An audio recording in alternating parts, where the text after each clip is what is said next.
하나님께서 오늘 저에게 주신 말씀 에스겔 34장 말씀인데요. 찾아서 한 목소리 읽어보겠습니다. 에스겔 34장 12절로 15절 말씀.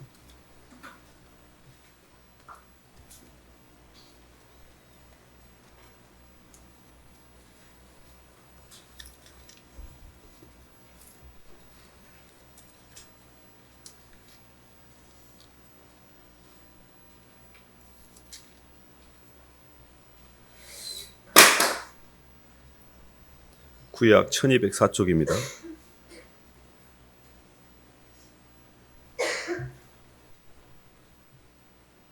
목자가 양 가운데 있는 날에 12절로 15절씩 읽어보겠습니다.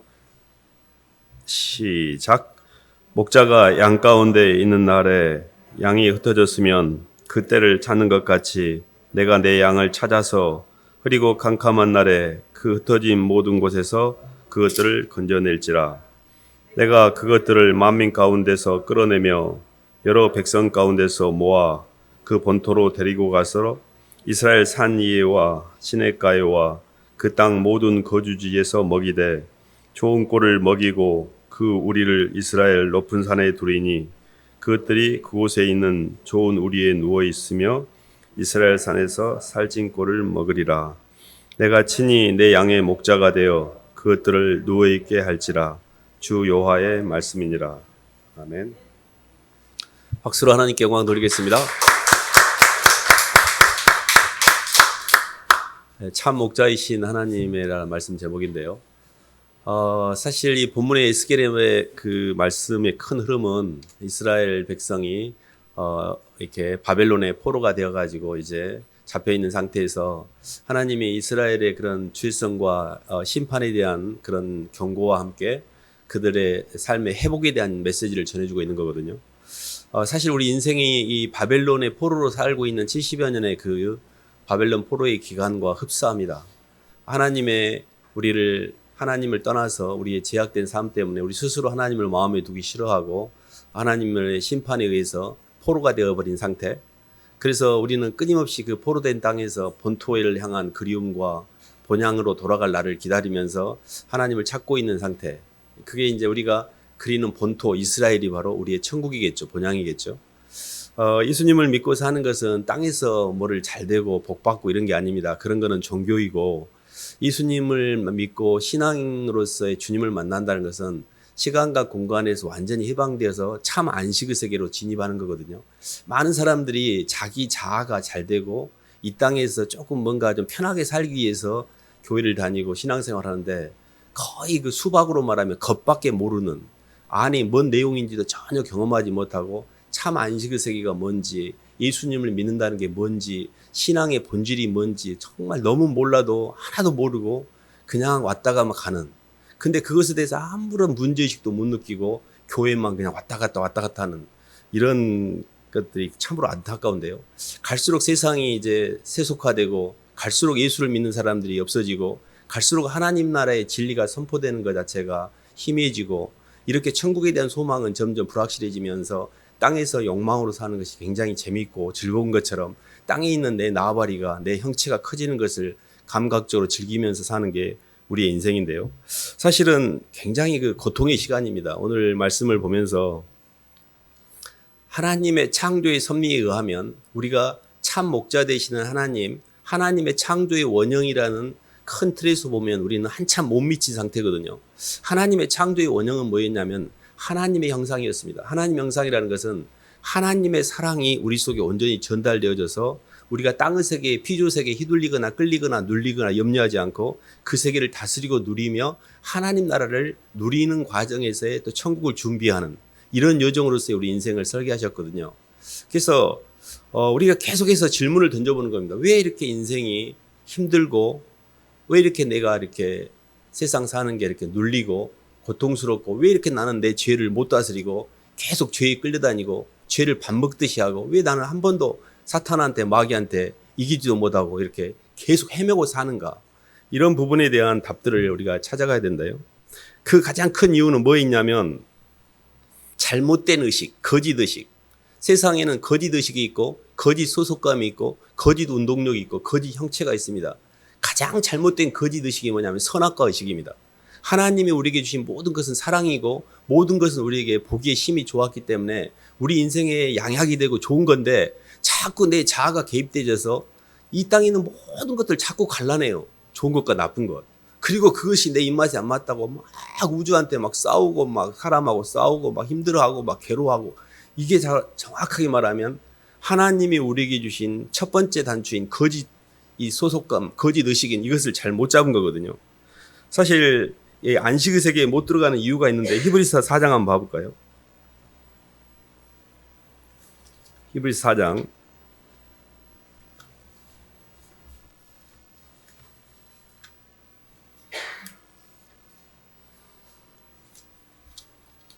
1, 2절 말씀 봐보겠습니다.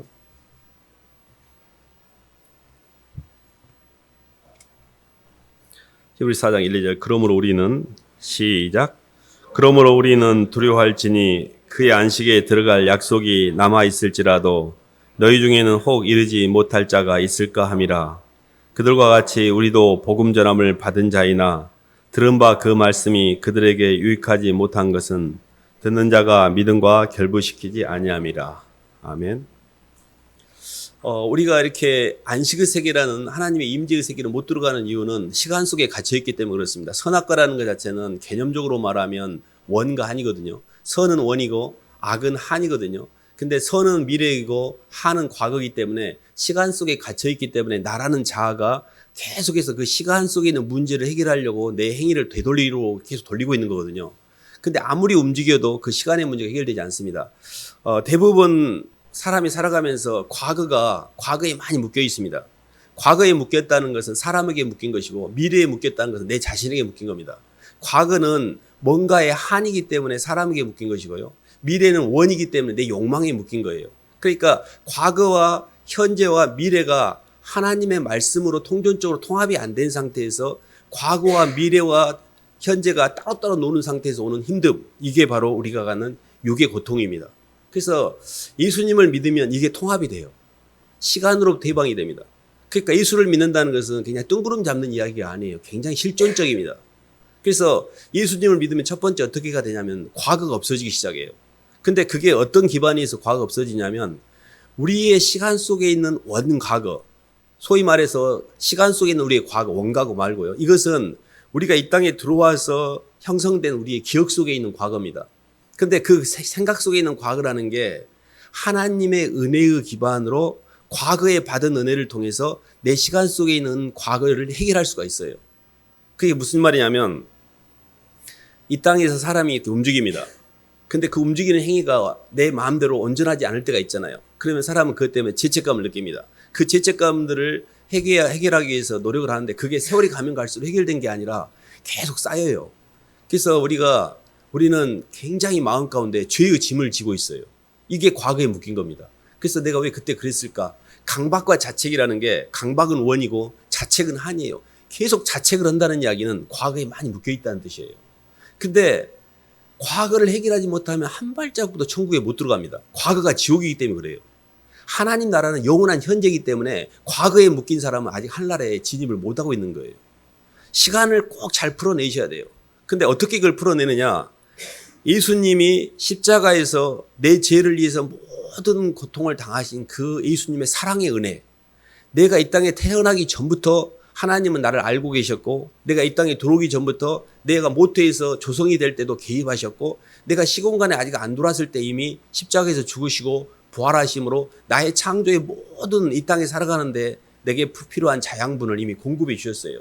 그러니까 시간 속에 있는 과거는 예수 그리스도의 은혜의 기반 위에서 시간 밖에 있는 원 과거가 하나님이 나를 향한 사랑의 택하심과 그 사랑으로 나를 구원하기 위한 이 통전적인 하나님의 계획 가운데 나를 보게 될 때, 하나님의 섭리 가운데 그것도 포함되어 있구나. 내 인생이 너무 힘들었는데 과거가 그것 또한 하나님의 계획의 일부였구나를 알게 됩니다. 근데 이게 굉장히 중요합니다. 이게 안 풀어지면 힘들거든요. 히브리서 한 말씀 봐볼까요? 히브리서 13장 좀 더 뒤로 넘겨보겠습니다.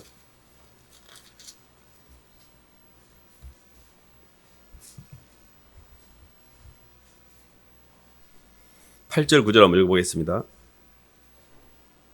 예수 그리스도는 시작 예수 그리스도는 어제나 오늘이나 영원토록 동일하시느니라.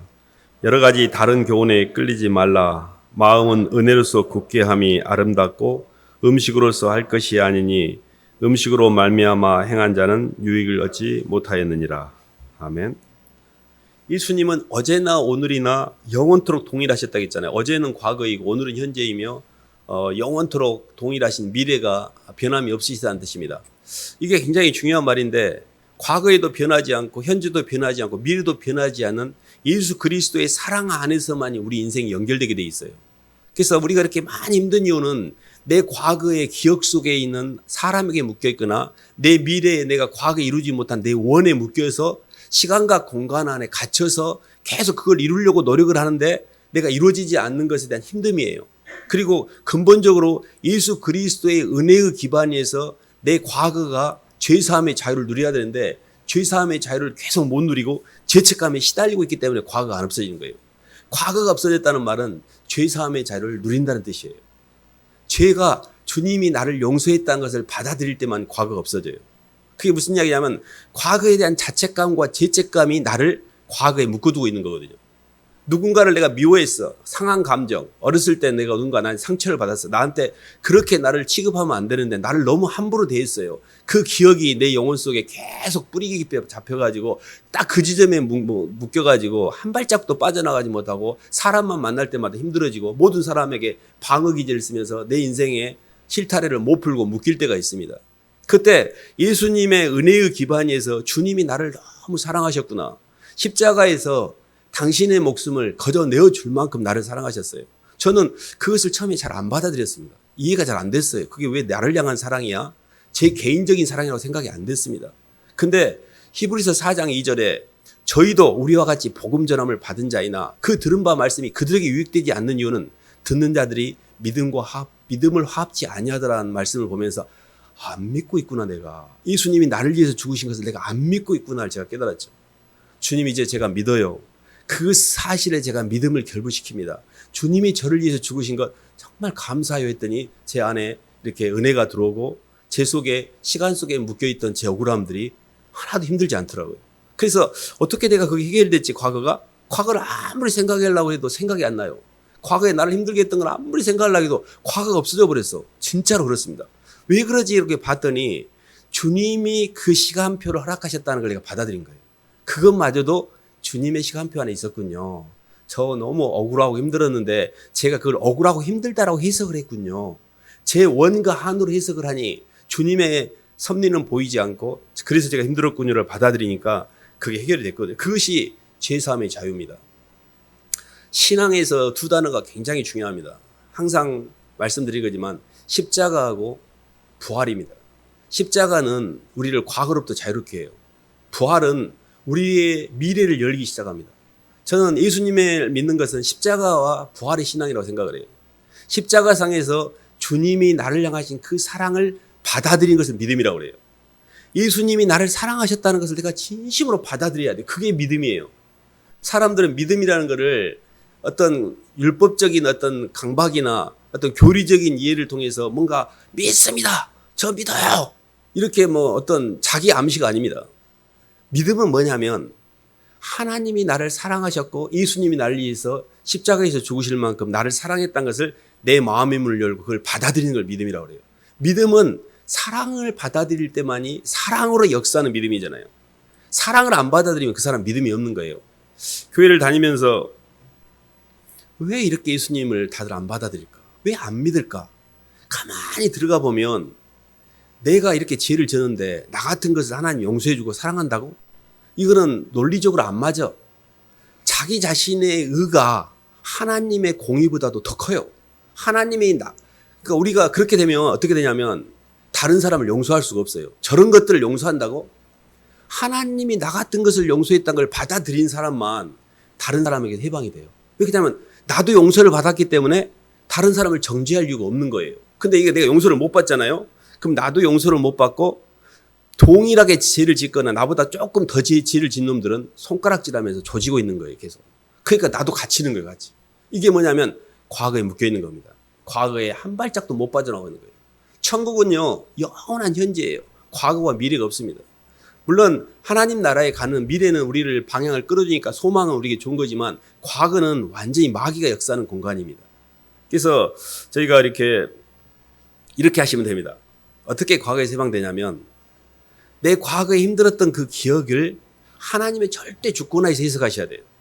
그것마저도 아버지께서 허락하셨군요. 알겠어요, 주님. 저는 너무 힘들었는데 그게 없었으면 제가 주님 앞에 안 나왔을 텐데 그게 있어서 제가 예수님을 만나게 됐네요. 저 그때 너무 힘들었어요. 너무 아팠어요. 근데요, 그게 있어서 제가 이렇게 예수님께 나오게 됐군요라고 예수님을 만나게 되는 기회로서의 나의 과거에 억울했던 기억은 충분한 퉁을 칠 가치가 있습니다. 그것으로만. 더 이상 과거에 잡히시면 안 돼요.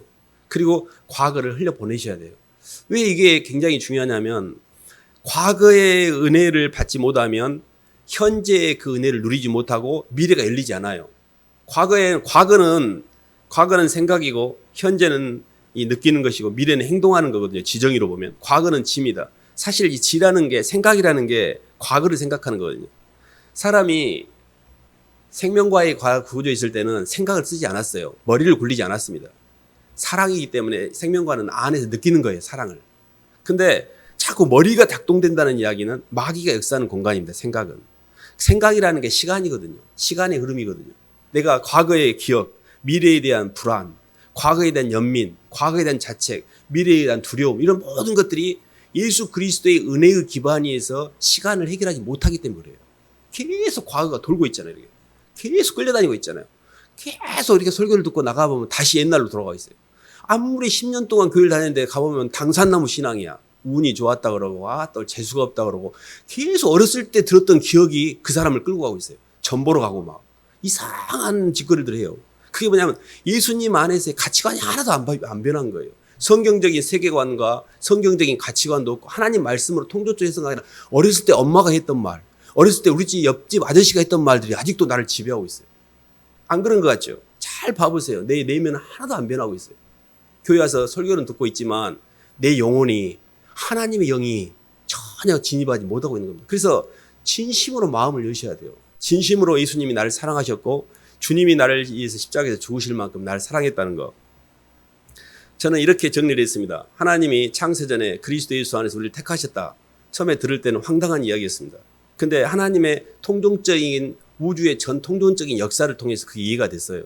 하나님의 창조 목적 자체가 우리를 우연하게 만든 게 아니라 당신의 형상으로 빚어가게 한 여정 가운데서 우리를 계획하셨고 그 계획 속에서 이 땅에 우리가 들어오게 된 겁니다. 그리고 하늘과 땅이라는 이 인큐베이터는 우리를 그 속에 집어넣어서 하나님 형상으로 빚어가기 위한 과정상에 하나님이 만물과 만사를 시줄과 날줄로 엮어서 우리를 지금 다듬질하고 계시는 거예요. 때가 차면 우리가 이 땅의 경계를 넘어서 하늘나라에 갔을 때 하나님이 우리를 천국으로 인도하시는 것이죠. 저희들이 에레미야 2장 한번 봐볼까요?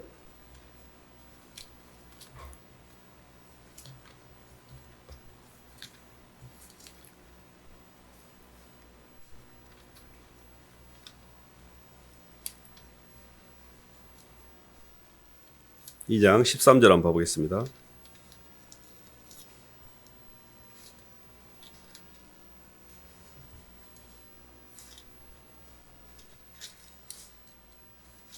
구약 1052쪽입니다. 내 백성이 시작. 내 백성이 두 가지 악을 행하였나니 곧 그들이 생수에 구는 데는 나를 버린 것과 스스로 웅덩이를 판 것인데 그것은 그 물을 가두지 못할 터진 웅덩이들이니라. 아멘. 사람이 이렇게 가장 인생에 있어서 이렇게 목자를 잃어버린 양, 방향성이 없는 움직임, 그걸 우리가 몸부림이라 하거든요. 내적 인식이 없는데 외적으로는 막 표현을 하고 있는데 왜 그렇게 하는지를 잘 몰라요.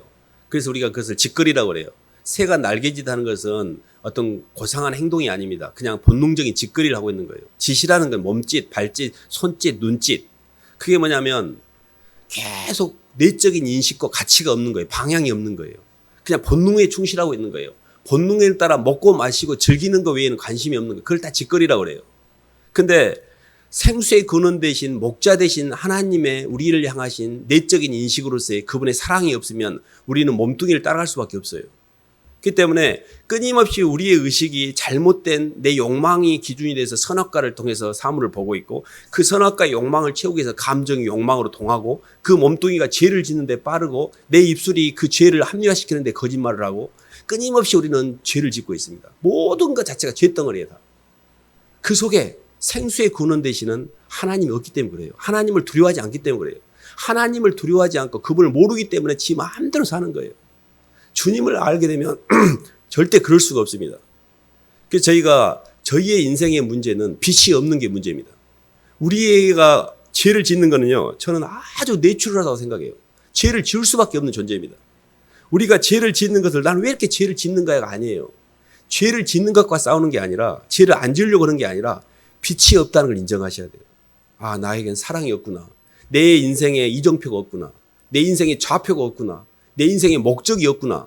나는 계속 내 욕망을 따라가고 있고 나를 따라가고 있구나.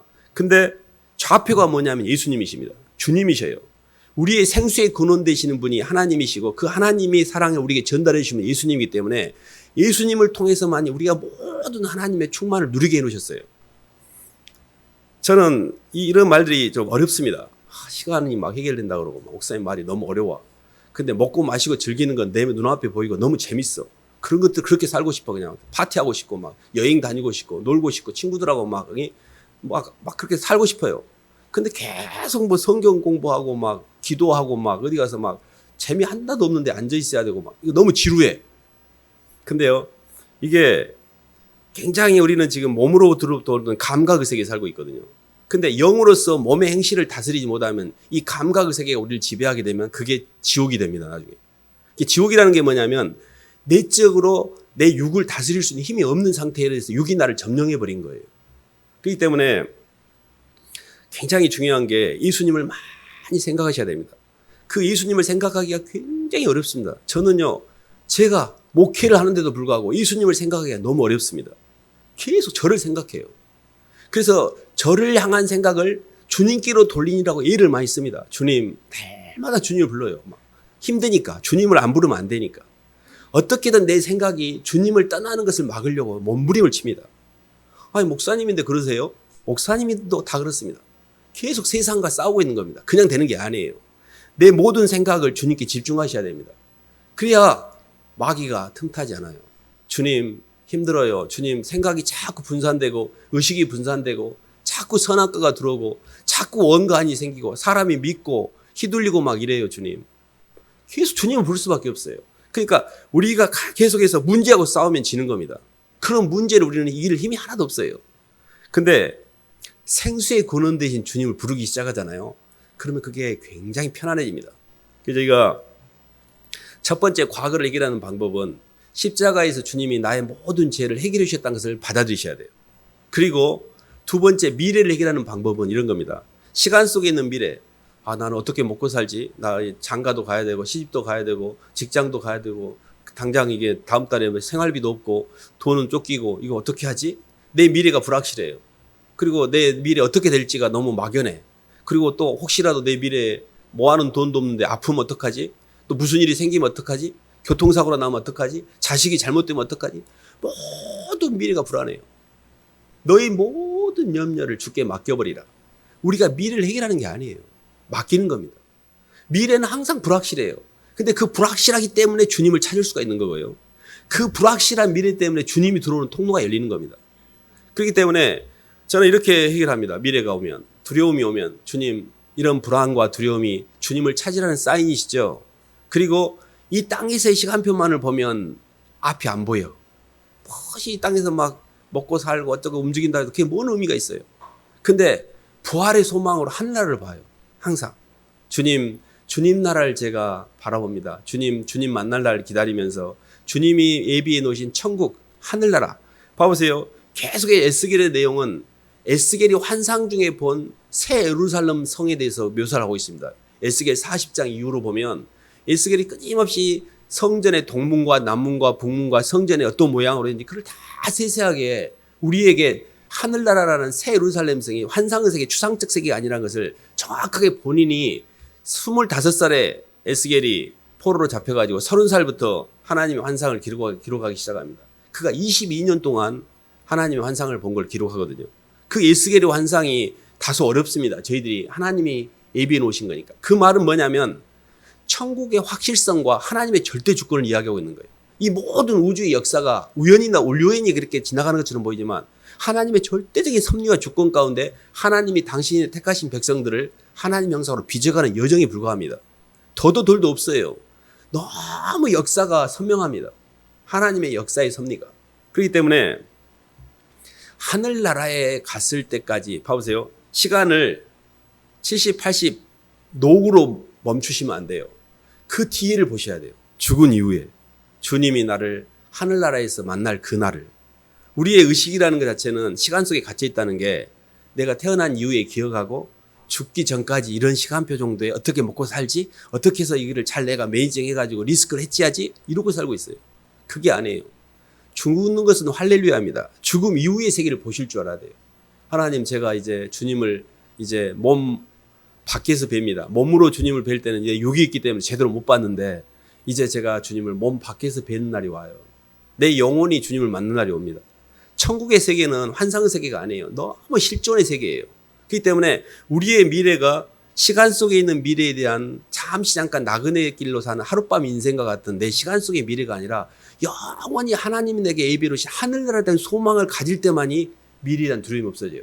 십자가에서 그 주님이 나를 정말 사랑했구나를 받아들일 때 과거가 없어지고 내가 이제 예수님을 믿고 부활하여 주님이 내 속에 들어온 이 말씀 하나님의 생명 안에 하나님의 말씀으로 형체를 입혀주신 게 부활의 몸입니다. 주님께서 잠자는 자들 가운데 이제 다시 부활하셔서 우리에게 첫 열매가 되셨잖아요. 그 말이 뭐냐, 우리의 샘플이 되어주신 겁니다. 예수님을 믿는 것은요, 우리가 예수님처럼 부활할 것을 믿는 겁니다. 그렇기 때문에 이 부활의 생명과 부활의 소망이 굉장히 선명하셔야 돼요. 하나님은 사랑이시다는 것을 받아들이는 게 믿음이고 그 사랑이 내 안에 들어오면 내 과거가 해결되면서 이 과거가 자연스럽게 해결되면서 현재가 미래로 연결된 게 소망입니다. 과거와 미래가 현재를 통해서 완전 통합이 된 거예요. 이 땅에서 내가 예수님께 은혜를 받음으로 내 과거가 해결되고 내 미래가 열린 거예요. 이게 시간이 통합된 거고 이게 구원을 받은 겁니다. 근데 나는 계속 땅에서 과거를 돌리고 있고 미래의 욕망으로 계속 살고 있습니다. 한 발짝도 내 땅에서 기억하기 외에는 다른 것이 안 들어와 있다면 이 사람은 아직 미안한 말씀인데요. 하나님을 모르는 거예요. 그냥 교회를 다니고 있는 거지 이 사람은 진짜 영적인 세계에 진입한 게 아닙니다. 땅의 세계만 갖고 계속 주판을 튕기고 도토리 키재기하고 있고 막 땅만 갖고 이야기하는 거 계속 자아에 갇혀있기 때문에 그 인식의 세계를 못 벗어나는 거예요. 그게 선악과 인생이에요. 선악과 인생은 딱 시간 속에를 묶어둔 거거든요. 그 경계의 너머를 못 넘어가는 거예요. 먹고 사고 계속 내 인생, 내 자식, 거짓 소속감인 내 자식, 거짓 의식인 선악과, 거짓 운동력인 내 이익, 거짓 형체인 내 차, 내 집, 이런 것들만 붙들고 살고 있는 거예요. 한 발짝도 못 빠져나오고 그것들 통해서 개를 부리는 거예요. 내가 너보다는 낫다고. 상대적인 우월감을 가지고 남을 조지고 남을 무시하고 남보다 더 내가 나은 것처럼 자기를 드러내고 그런 짓거리를 하고 사는 겁니다. 별것이 없어요. 하나님의 사랑을 모르면 우리가 다 짐승입니다. 그렇기 때문에 저는 하나님 우리를 이끌고 가자는 참 최종 목적지가 뭘까? 참 목자 되신 하나님이 우리에게 주려고 하는 최종 게 뭐지? 그것을 에베소 1장 23절 한번 봐보겠습니다.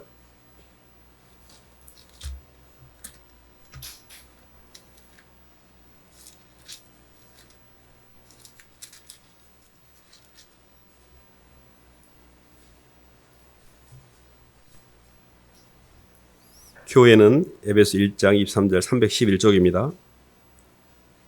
시작. 교회는 그의 몸이니 만물을 충만케 하신 이의 충만함이니라. 네.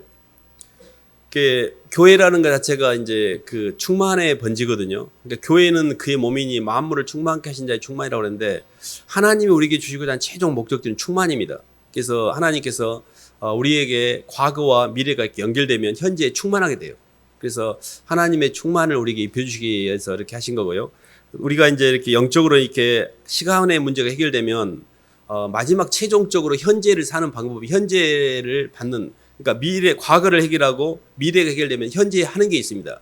그게 갈라디아서 6장에 나와 있는데요. 갈라디아 말씀 보면 갈라디아 6장.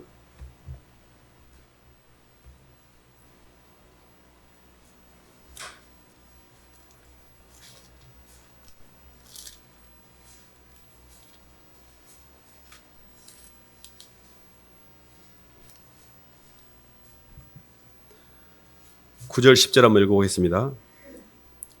우리가 선을 행하되 시작. 우리가 선을 행하되 낙심하지 말지니 포기하지 아니하면 때가 이름에 거두리라. 그러므로 우리는 귀에 있는 대로 모든 이에게 착한 일을 하되 더욱 믿음의 가정들에게 할지니라. 아멘. 갈라디아서 조금 6장 17절도 한번 읽어보겠습니다. 10절만 읽었는데 17절. 이후로는 누구든지 시작.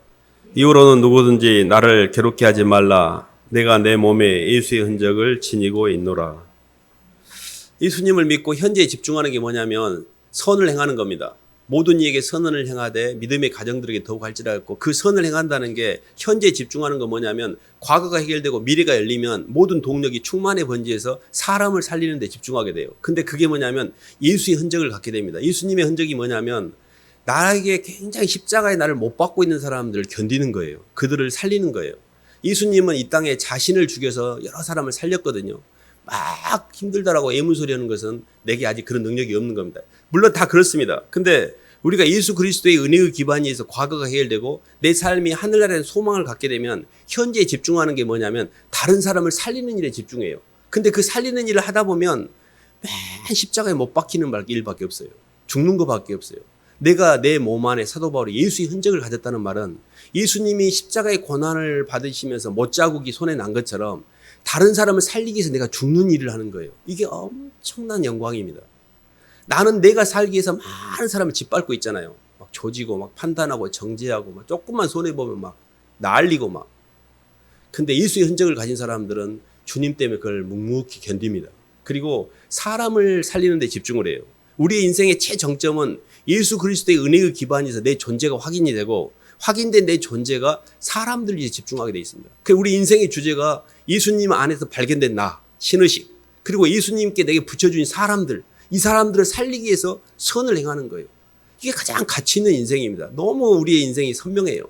근데 계속해서 나는 예수님 안에서 내가 발견이 안 됐어. 너무 죽겠는 거야. 막 과거도 힘들고 미래도 힘들고 막 먹고 사는 것 때문에 막 힘들고 내 문제가 해결이 안 돼. 이 사람은 다른 사람 집중이 안 되죠. 그냥 나도 해결이 안 됐으니까. 물론 주님 은혜 안에서 내 자신이 해결이 된 다음에 예수의 흔적을 갖는 겁니다. 그렇기 때문에 처음부터 그렇게 하라는 건 아닙니다. 다만 현재에 우리가 집중하게 되는 것은 결국 사람을 살리는 일이에요. 주님을 예배하고 영혼들을 살리는 일. 이게 우리가 집중하는 일입니다. 근데 그러면 먹고 사는 일은 누가 해결해 주나요? 그 다 하나님의 인도해 주십니다. 그러니까 그 먹고 사는 현장을 버려가는 게 아니에요. 그 현장 자체가 삶의 현장 자체가 내가 하나님께 이렇게 삶 속에 드리는 예배의 현장입니다. 주님이 예배당에만 있고 삶 속에 없는 게 아니에요. 직장 속에서 주님이 안 계시나요? 그 직장 속에는 모든 씨줄과 날줄로 엮어지는 모든 사람이 하나님이 내게 배치된 사람들이에요. 그 속에서 주님의 섭리를 통해서 거기서 예배를 드리는 겁니다. 어디에도 하나님은 계시니까. 그렇기 때문에 우리의 삶이 과거와 현재, 미래가 해결되면 현재 이 모든 만물 안에서 주님의 임재가 느껴지기 시작해요. 그러니까 통전적으로 왜 하나님 나를 이 땅에 보내셨고 끝이 어떻게 될지를 알고 과정상에 내가 뭘 하기를 원하는지를 알게 될 때 이렇게 움직여야 되겠구나 아는데 과거도 딱 잘라먹고 미래도 딱 잘라먹고 완전히 갇혀가지고 내 욕망만 잔뜩 부풀려가지고 이것대로 안 된다고 막 힘들고 막 그걸 위해서 기도하고 이게 무슨 놈의 신앙입니까? 하나도 못 풀고 있잖아요. 선악과에 똘똘 묶여가지고. 그래서 목자가 없기 때문에 그렇습니다. 사실은 예수님이 안 계시기 때문에 그러고요. 영적으로도 리더가 인도해 주지 않으면 절대 그 길을 못 갑니다. 저는 20살 때 예수님을 믿고 지금까지 오면서 목자가 제 리더가 없는 적이 없었어요. 항상 제게 인도자가 있었습니다. 항상 따르는 사람이 있었어요. 배웠습니다. 항상 부족하니까. 근데 아무도 목자를 찾질 않아요. 너무 잘 가버려 혼자 오토바이 타고 막 가버려요. 막. 주님은 가지도 않았는데. 그러니까 굉장히 우리의 삶을 구조적으로 움직이셔야 됩니다. 막 몸부림치고 움직인다고 해서 잘 되는 게 아니에요. 구조적으로 움직인 사람은 저절로 인생이 풀립니다. 근데 자꾸 비구조적으로 움직이기 때문에 인생이 꼬이는 겁니다. 그래서 정말 이 참 목자 되신 하나님을 우리가 잘 만나셔야 되고 그 목자 되신 하나님을 우리에게 전달해 주신 분이 예수님이십니다. 예수님이 하나님이십니다. 하나님을 찾는 게 아니에요. 예수님을 만나시면 돼요. 그리고 예수님이 나를 위해서 십자가에서 죽으셨어요. 그리고 그 예수님이 부활하셨고 그 예수님께서 다시 오셔서 나를 하늘나라로 데려가십니다. 물론 내가 이 땅에서 먼저 죽으면 주님께서 에스겔 37장에 나오는 마른 뼈들에게 생기를 집어넣어서 부활을 시키실 겁니다. 내가 죽은 다음에도. 하나님께서 다 인도하십니다. 그러니까 언제든 간에 예수님이 우리에게 생기를 불어넣으시고 예수님이 우리 인생의 모든 것들을 다 책임져 주십니다. 우리는 예수님만 잘 따라가면 돼요. 이 땅에서 새끼 밥 먹으면서 뭐를 잘 먹고 못 먹고 이게 무슨 문제입니까? 부활의 소망이 있는가? 나는 예수님의 십자가의 은혜를 받은 자인가? 예수님의 십자가의 은혜로 말미암아 내 과거의 내 현재의 삶의 의미와 내 과거의 모든 묶인 것들로 풀어져 있는가? 나는 예수님의 그 사랑의 기반에서 빚진 마음 때문에 미래에 대한 소망을 품고 현재 영혼들에게 집중할 수 있는 마음이 있는가? 이런 것들이 중요한 겁니다. 그래서 저희가 에스겔서가 좀 다소 어렵고 굉장히 좀 난해하고 그렇습니다. 근데 주제가 있습니다. 천국에 대한 소망. 에스겔은 소망의 선지자입니다. 환상과 소망의 선지자. 하늘나라를 계속 알려주고 있는 거예요. 그게 뜬구름 잡는 이야기가 아닙니다. 저는 예수님 믿고 너무 좋은 게 부활의 소망입니다. 옛날에는 부활의 소망이 뜬구름이었고 십자가에가 집중되는데 지금은 십자가의 은혜의 기반에서 주님 만날 날을 기다리는 부활의 소망이 있다는 게 너무 감사가 되고 이 땅에 부활의 소망이 있기 때문에 우리가 비루하지 않고 내가 내 인생을 주님 때문에 이렇게 헌신하고 살 수가 있는 겁니다. 부활이 없다 그러면 뭐하러 그렇게 삽니까? 나도 남들보다 더 징하게 먹고 마시고 즐기자 이렇게 살지. 부활이 있기 때문에 주님 앞에 내가 내 몸으로 그대로 내 인생의 저울을 달 때가 옵니다. 그때를 준비하면서 이렇게 하루하루 사는 것이죠. 그리고 우리에게 사는 것은요 점점 해방이 됩니다. 예수님 믿으면요 점점 꼴이 좋아져요. 저는 예수님 믿고 꼴이 나빠진 일을 본 적이 없습니다. 예수님을 제대로 믿었다면. 예수님을 믿으면 좋아질 수밖에 없어요. 형체가 다 좋아집니다. 의식도 좋아지고 마음도 편안해지고 환경도 좋아지고.